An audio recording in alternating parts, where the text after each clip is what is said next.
Okay, I wanted to go over maybe some of the rationale I had whenever picking some of these name changes for Diffuse or Sharpen, and also just the general UI changes I made. So hopefully I can kind of explain myself well. So the main property section I didn't really change at all.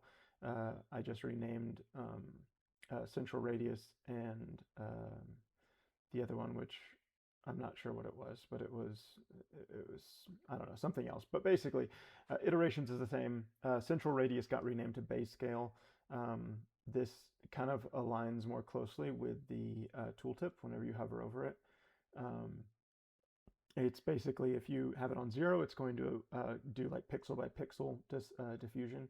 If you increase it, it's going to use a different, like basically minimum size for everything to work off of.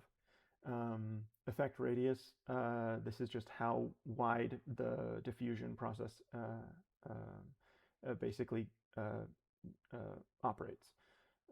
So if, for example, we want to diffuse the broad low frequency wavelet scale, then we can increase diffusion in the image.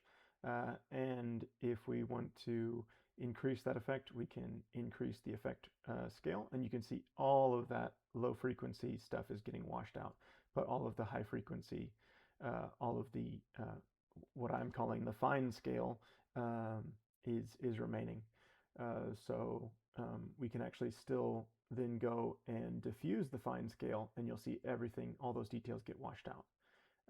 Or we can sharpen the fine scale, and you still have sort of this softening of the underlying low frequency scale, but the details are very sharp.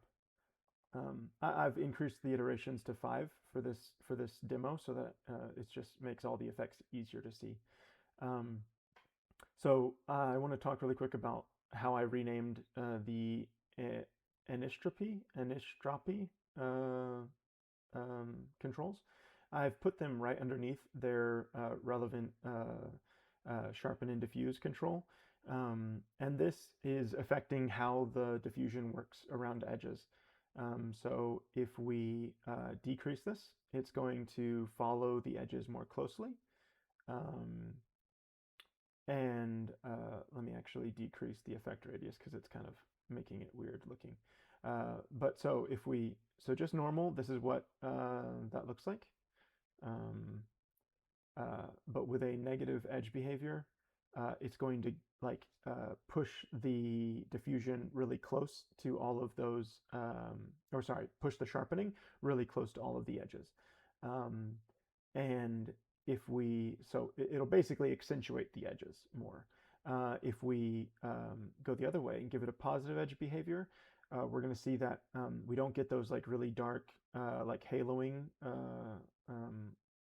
or fringing, whatever it's called, around the edges. It's more, it almost reduces it. So in one way, you can use this to kind of, like if you're trying to sharpen your image, but then the haloing gets to be a little bit much, you can increase this and it will kind of soften the look around the edges. It's basically pushing the sharpening or the diffusion effect to be a little bit further away from the edges. At least that's the effect that I'm seeing. So yeah, it's the same with the fine scale as well. And then I moved all of the even orders to the auxiliary sharpen and diffusion because their effect, it basically is just giving you a second round of the same thing. It's not, I can't find any discernible difference in these. But with the combination of the edge behavior sliders, you can use this to, in combination, like if you wanted to diffuse and you wanted to diffuse only the edges or focus on the edges while still sharpening the image, but further away from the edges, you can use that. And then effect corrections. This I think used to be called edge settings, something like that. I renamed sharpening to be corrective sharpening so that it's obvious that this is meant to be used in a corrective manner rather than like just slap it on everything. And then effect softening. This is, I believe it was like edge protection or edge sensitivity or something like that. Um, but generally, if you increase this, you're going to decrease how many things are affected. You're going to decrease the overall effect.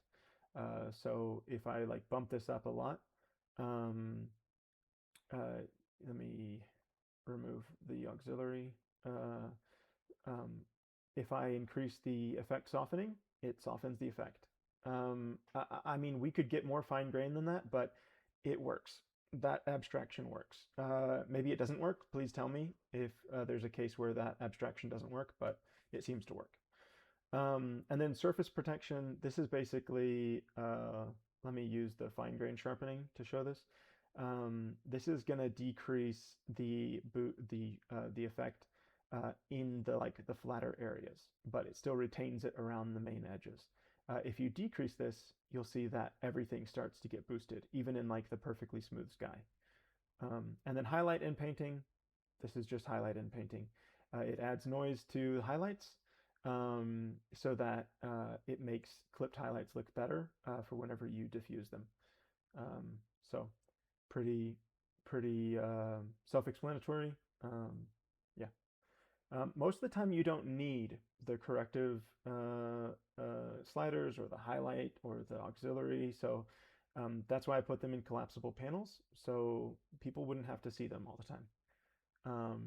So anyways, I hope this makes some sort of sense or at least gives people like more information so that they can provide feedback. So yeah, thank you.